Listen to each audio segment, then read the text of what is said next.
Bonjour à tous, je suis Lorraine Safou et donc dans le cadre du festival BD USA, j'ai donc réalisé cette présentation sur la diversité en littérature jeunesse et surtout faire le bilan et proposer d'autres perspectives pour une littérature plus représentative. Le point de départ du coup que je voulais proposer, c'est déjà un petit état des lieux. C'est-à-dire qu'en 2020, donc, on retient quelques chiffres clés sur les études qui ont été produites par des statistiques,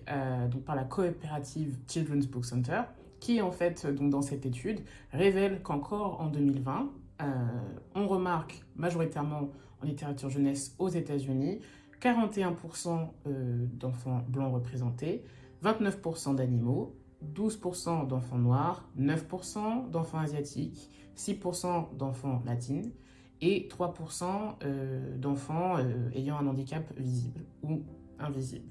Donc, il y a certes une légère amélioration par rapport à il y a 2 ans, puisque ce sont des études qui sont produites tous les 2 ans par ce même observatoire, mais c'est une amélioration qui reste quand même très légère et qui est aussi remise en question, puisque même si donc, on a une augmentation en termes de représentation dans ces livres pour enfants, cette progression de diversité dans les pages des livres et sur les couvertures ne suit pas quand il est question de la diversité en fait des acteurs. Je m'explique. Quand on regarde l'étude de Lee Lo, donc qui a justement sonné un peu la sonnette d'alarme, Lee Lo en fait pointe du doigt le fait que très souvent, il y a très peu encore de diversité au niveau des auteurs et des illustrateurs dans cette industrie et que la diversité que l'on peut reconnaître ou apercevoir dans les ouvrages peut servir presque de paravent aux discriminations en fait, qui sont encore présentes dans le monde de l'édition. Qu'est-ce que ça veut dire? Ça veut dire que donc, malgré cette progression, comme je l'ai dit, très légère, on a toujours un problème d'accessibilité pour les personnes issues des groupes minorisés à des postes de création, à des postes de production de la culture. Si je dois donner quelques chiffres, qu'est-ce que ça donne? C'est-à-dire que entre 2018 et 2020, il y a certes une légère progression aussi du nombre d'auteurs issus des groupes minorisés et surtout racisés dans le monde de l'édition. En 2018, on comptait 23,79% d'auteurs non blancs du coup, dans l'industrie de la littérature jeunesse aux États-Unis. Et en 2020, c'est monté jusqu'à 28,56% aux USA. Alors, rappelons-le encore une fois, pourquoi il est intéressant de prendre les chiffres des États-Unis. D'une part, parce que donc les statistiques ethniques en France sont soumises à une réglementation, donc tout le monde ne peut pas y avoir accès. Et également aussi parce que le marché américain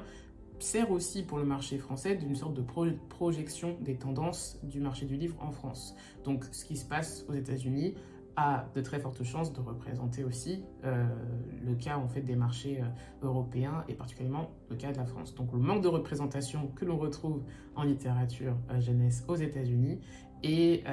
très semblable, extrêmement semblable à ce que l'on retrouve en France. Alors évidemment, la question que l'on peut se poser, c'est qu'en est-il en fait de la bande dessinée, puisque c'est aussi le médium qui nous intéresse dans le cadre de ce festival. À ma grande surprise, dans le cas de la bande dessinée, il n'y a pas de chiffres aux États-Unis sur la diversité des personnages ou même des intrigues dans la production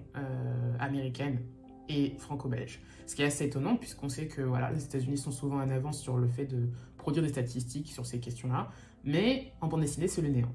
C'est le néant. Et les seules statistiques, ou du moins les seuls chiffres que j'ai réussi à trouver, c'est qui a accès en fait aujourd'hui au poste d'auteur BD aux États-Unis. Donc il y a un graphique qui est donc a été fourni par le site Zipia, où donc dans le milieu du comics, on retrouve du coup 79% d'auteurs blancs, 7% d'auteurs hispaniques et latinos, 5%, presque 6, d'auteurs afro-américains ou noirs simplement, 4% d'auteurs asiatiques et les 3 autres pourcents se disputent entre les Amérindiens, les natifs d'Alaska et probablement aussi les auteurs du Pacifique. Donc comme vous pouvez le voir, on a quand même une surreprésentation aussi ici, et donc encore une fois des discriminations qui ne permettent pas l'accessibilité à la création de nouvelles histoires par notamment des auteurs issus de groupes minorisés. Alors c'est vrai que ces dernières années, la question de la diversité en littérature jeunesse, que ce soit en BD ou ailleurs, a énormément, a énormément pris de place, notamment aux États-Unis avec le mouvement We Need Diverse Books, entre autres, et plusieurs associations qui se sont mobilisées pour produire ces statistiques et pour justement commencer un dialogue avec les maisons d'édition et aussi participer à la promotion d'auteurs issus de groupes minorisés. La question que je me suis posée, c'est est-ce que cette question de la diversité prend autant de place quand il est question de la BD franco-belge en France? Et la réponse est assez surprenante puisque, alors, on a beaucoup de productions d'articles sur l'histoire de la bande dessinée en France, et même parfois de son rôle dans un imaginaire colonial. Donc ça, c'est vraiment tout ce qui est du côté académique. Mais quand il est question de conversation en fait dans la presse, etc., les seules fois où la question de diversité est abordée dans le milieu de la bande dessinée franco-belge, c'est notamment par rapport à des polémiques ou donc à des mobilisations. Pour donner un exemple, on se souvient très bien en 2016 du Festival BD d'Angoulême qui a été accusé de sexisme après une sélection 100% masculine de ses lauréats. Et donc, à la suite du coup de cette mobilisation d'autrices et d'auteurs pour dénoncer ce sexisme-là, on a vu effectivement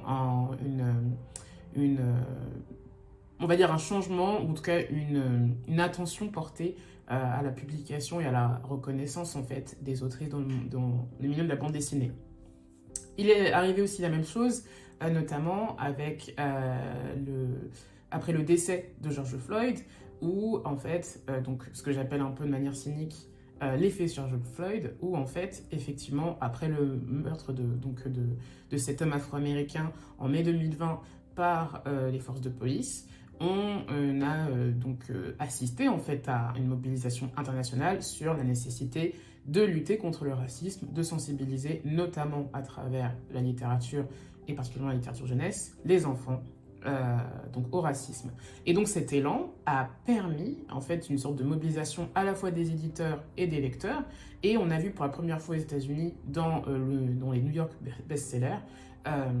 des livres en fait mettant en avant des personnages noirs dans le top 3, ce qui n'était jamais arrivé avant 2020. Donc c'est aussi se poser la question de pourquoi il a fallu autant de décennies pour arriver à ça. Mais là où on aurait pu se dire bon, au moins c'est un levier de changement, ce qu'une très bonne étude démontre, donc sur le site de Rhodes Radar, il montre que un an après ces résultats au New York Bestseller, on assiste à une diminution de 23% dans la production des livres montrant des personnages noirs. C'est-à-dire qu'en fait, on a un déclin passé un an qui nous montre en fait que cette mobilisation est plus sujet à un effet de tendance qu'à une vraie mobilisation autour de ces questions en fait de représentation. Là, ici, sur le cas des questions ethniques, mais qui, en fait, nous fait questionner sur, voilà, est-ce que aussi, pareil, sur la question du genre, est-ce que c'est pas un effet de mode qui va s'essouffler? Comment on peut faire pour pérenniser cette mobilisation pour une littérature plus représentative sur des décennies et, en fait, pour l'avenir de nos enfants? Ce que l'on peut retenir déjà de cet état des lieux aujourd'hui, c'est qu'on remarque évidemment donc une nette progression vers une littérature jeunesse qui soit plus représentative, mais la bande dessinée n'a pas encore initié de changements vraiment significatifs de ce côté-là, que ce soit, comme je le montrais, sur la question du sexisme ou sur la question du racisme. Et l'absence d'acteurs de la production littéraire issus des groupes minorisés, donc que ce soit des acteurs, des auteurs, des illustrateurs, des éditeurs, etc., contribue à rendre éphémère, voire lent, ou ces quelques améliorations, et en font du coup souvent des tendances plus que de réels changements qui peuvent s'inscrire dans le temps. Les différentes conversations et mobilisations pour un monde de la bande dessinée plus représentative restent souvent à l'initiative aussi des auteurs et des lecteurs, comme le montrait du coup le mouvement We Need Diverse Books, et donc les différentes associations qui prennent en charge cette question des statistiques que j'ai exposées ici. Un autre point qu'il faudra aussi garder en mémoire, c'est que la traduction des bandes dessinées américaines sert souvent de paravent pour ne pas s'intéresser ou s'inquiéter du manque de diversité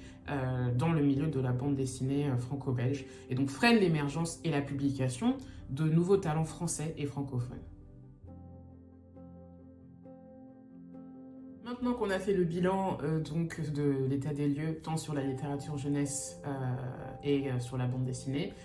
la question que l'on se pose évidemment, c'est quelle solution pour changer ça? Quelle solution pour amener à des changements qui s'inscrivent dans le temps pour une représentation plus diversifiée et en fait finalement pour une réelle représentativité tant dans les livres que dans l'industrie du monde du livre. Alors, c'est vraiment des solutions qui sont basées, en tout cas, sur les observations que j'ai pu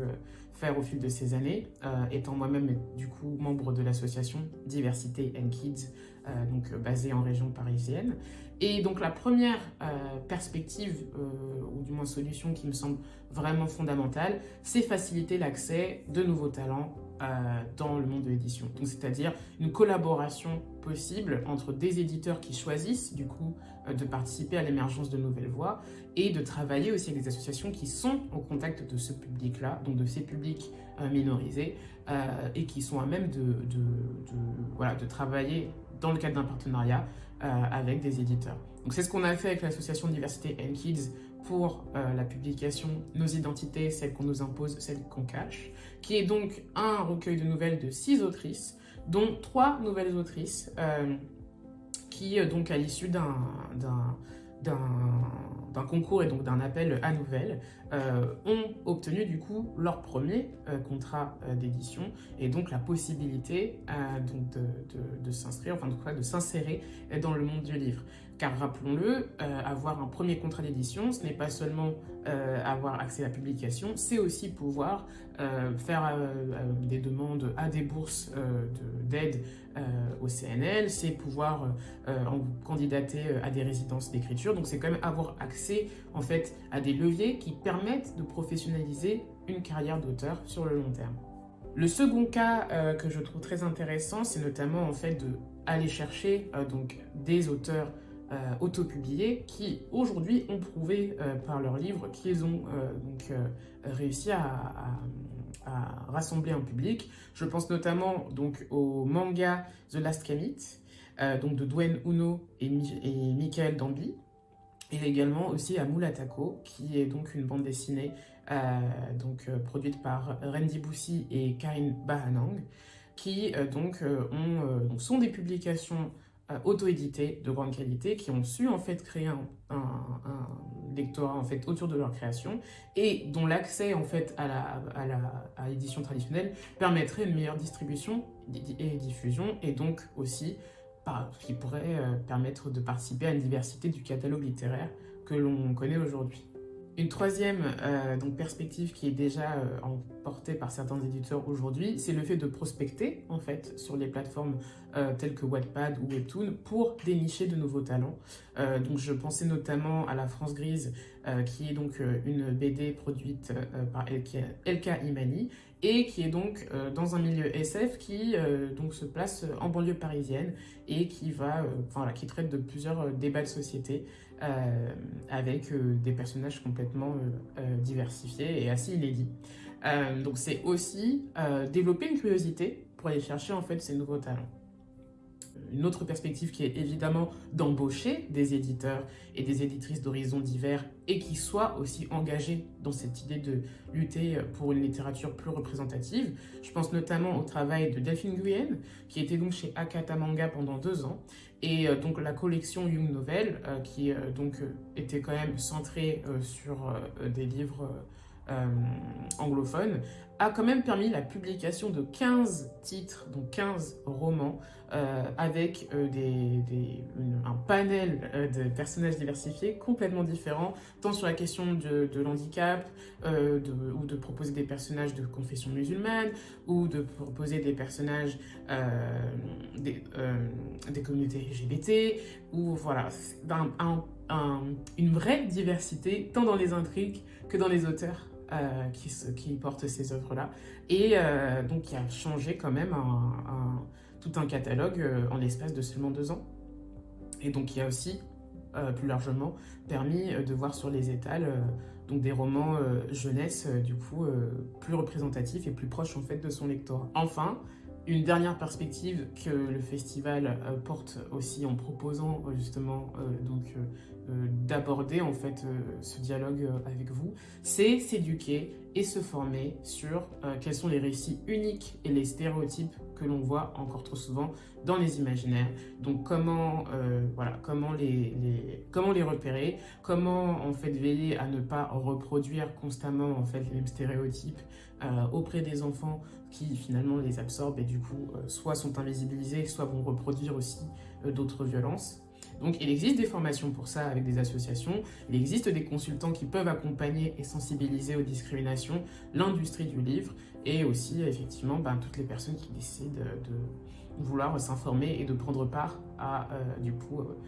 ce mouvement pour une littérature plus représentative. Voilà, je pense qu'en tout cas, c'est plusieurs pistes de réflexion qui peuvent en tout cas amener à plusieurs changements sur le long terme. Et évidemment, je remercie encore une fois le festival BD USA de m'avoir permis en tout cas de proposer cette rencontre. Et j'espère que